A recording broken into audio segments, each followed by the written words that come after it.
Jadi Komnas Perlindungan Anak punya kewajiban untuk membongkar masalah ini, apa sih sebenarnya penyebabnya dan apa yang melatar belakangi.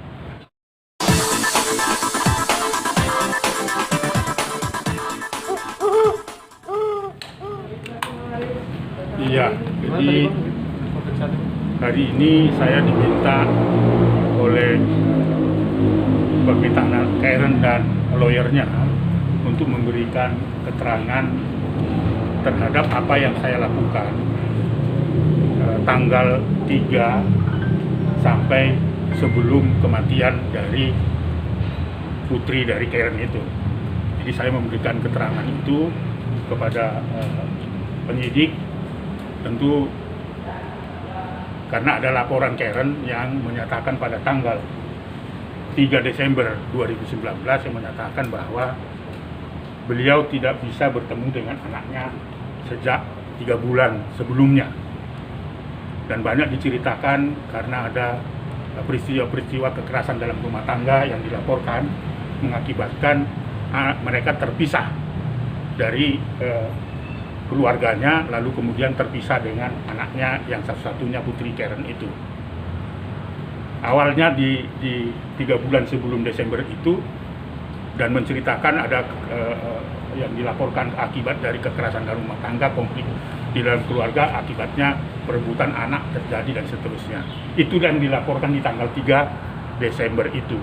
Nah, di dalam laporan itu saya menyimpulkan karena Undang-Undang Perlindungan Anak memandatkan saya untuk menganalisis itu, pada tanggal 3 Desember itu kita sudah, atau Komnas Perlindungan Anak sudah menyimpulkan bahwa telah terjadi dugaan menghalang-halangi ibunya bertemu dengan anaknya, lalu tidak memberitahu di mana tempatnya, dan itu adalah salah satu unsur yang terpenuhi bahwa itu merupakan pelanggaran terhadap hak anak. Maka pada tanggal 3 itu saya rekomendasikan untuk segera mungkin mencari upaya hukum termasuk ke Polres Jakarta Selatan ini di tanggal 3 Desember itu.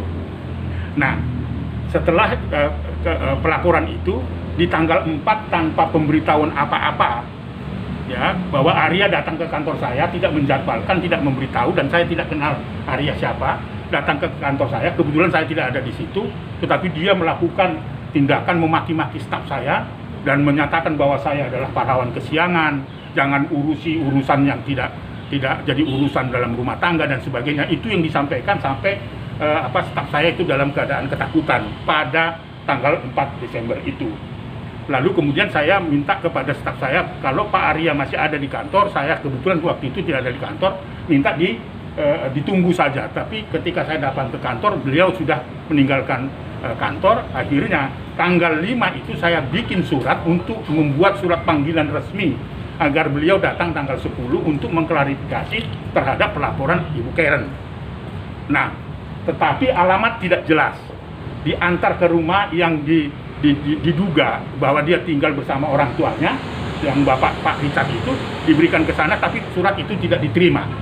Berapa kali tidak diterima, katanya anaknya bukan di sini, dan bahkan disinyalir waktu itu petugas staf kita mengatakan bahwa Pak Richard itu mengatakan bahwa ini bukan rumahnya siapa-siapa. Akhirnya kita titip lagi RT.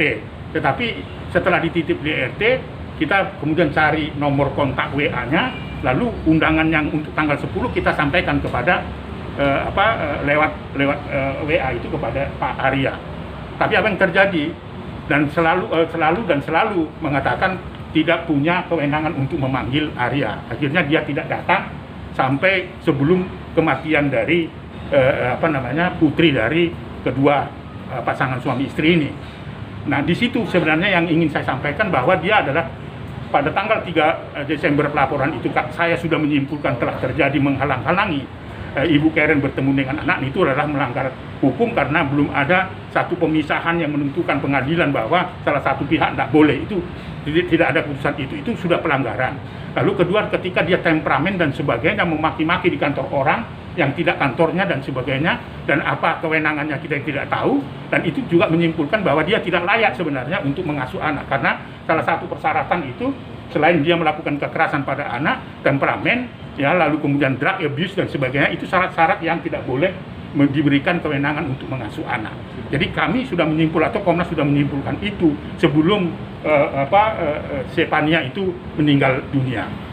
Nah, peristiwa meninggal dunia ini saya baru tahu setelah tidak mau si Arya untuk diajak untuk berdiskusi untuk menyelesaikan masalah mereka. Itu di tanggal 8 Februari ya, di pukul 14.30 saya mendapatkan informasi dari temannya Ibu Karen yang selalu membantu beliau dalam perkara ini, menyatakan kepada saya, melaporkan bahwa putri dari Ibu Karen meninggal dunia begitu. Lalu kemudian saya klarifikasi tentunya dengan Ibu Karen pada hari Sabtu tanggal 8 Februari jam 3:30, apa betul kabar ini bahwa putrimu meninggal dunia? Gara-gara dia bilang betul ya, meninggal dunia hari Jumat jam 10 malam. Saya mendapatkan berita itu, seperti itulah kata Ibu Karen ini. Lalu kemudian saya tentu berikan penenangan kepada mereka, kepada Ibu Karen dan keluarga, apa penyebabnya. Tapi pada saat itu tidak dijelaskan apa penyebabnya. Nah, pada hari Minggu baru kita mendapat informasi ada dugaan jatuh dari lantai 6 ke apartemen yang dimana putri Karen itu dengan bapaknya tinggal dan sebagainya. Lalu kemudian saya tanya, kenapa meninggal kalau dari lantai 6 sampai ke bawah itu apa yang terjadi?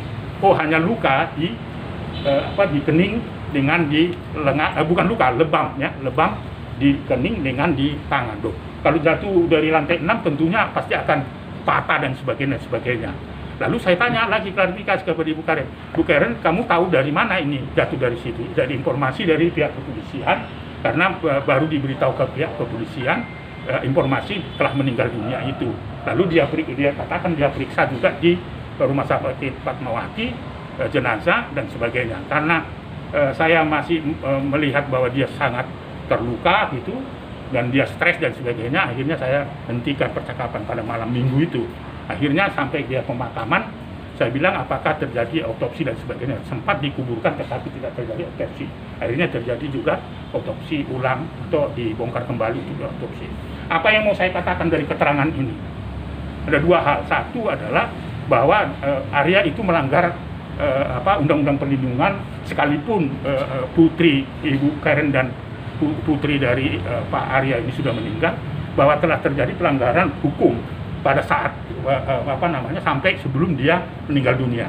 Apakah perkara itu bisa diteruskan? Bisa. Tidak harus orang meninggal dunia atau hidup dan sebagainya. Itu satu.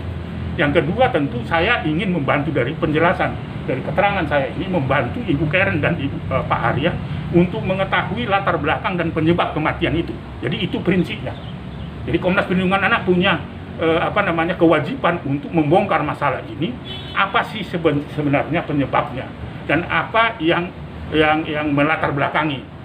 Karena kondisinya sesuai dengan hasil otopsi nanti akan disesuaikan apakah dia terjatuh atau dibunuh atau tidak. Tentunya saya memberikan kesempatan kepada kedua orang tua, Ibu Karen dengan Pak Arya, untuk sama-sama kita mencari apa latar belakang. Dan hasil otopsi belum diumumkan, tapi kan sempat bocor bahwa ternyata hasilnya adalah udah kebocor di publik juga gitu loh, di media sosial, bahwa hasilnya ternyata tidak ada kejanggalan atau ingin pembunuhan atau apa. Menurut Pak Haris sendiri? Belum, saya kira seseorang meninggal dunia itu tidak hanya kelepek-kelepek aja begitu ya, tapi bisa ada penyebabnya. Jadi saya kira otopsinya juga belum diumumkan secara terbuka dan resmi ya.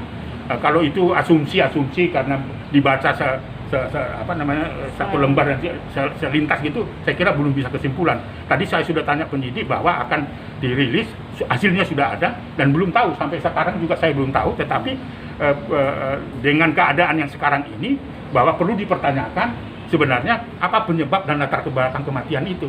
Nggak bisa diberhentikan ini. Tentu ada bukti-bukti petunjuk itu lewat otopsi tadi. Bang, oke, terlepas apapun itu ya Bang, terjatuh atau bukan, kan Bapak juga terjatuh ya Bang ya. Tetap ada pasal kelalaian ya Bang yang memang harus ditekankan untuk si sang ayah. Iya, saya kira kelalaian itu yang utama ya, mengakibatkan orang cedera, mengakibatkan orang meninggal dunia. Apakah itu anak atau tidak, isi rumah itu. Jadi kalau unsurnya itu terpenuhi, misalnya karena kelalaian atau membiarkan atau tidak mengawasi dan sebagainya, itu masuk tindak pidana penelantaran atau bukan penelantaran, kelalaian, dan itu bisa dikenakan tindak pidana. Jadi kalau misalnya ada anak saya, tapi saya lalai gitu ya, tidak mengawasi, sudah tahu di lantai apa yang mungkin akan terjatuh kalau main dan sebagainya, tapi saya membiarkan dan sebagainya, itu disebutkan dengan kelalaian. Undang-Undang Perlindungan Anak bisa dikenakan lebih dari 5 tahun. Oke, cukup. Terima kasih, Pak. Ya, sama-sama. Belum tahu kapan dia akan diumumkan ya bang? Udah bocor. Setelah, ya saya kira setelah. Jangan lupa subscribe, tekan tanda lonceng,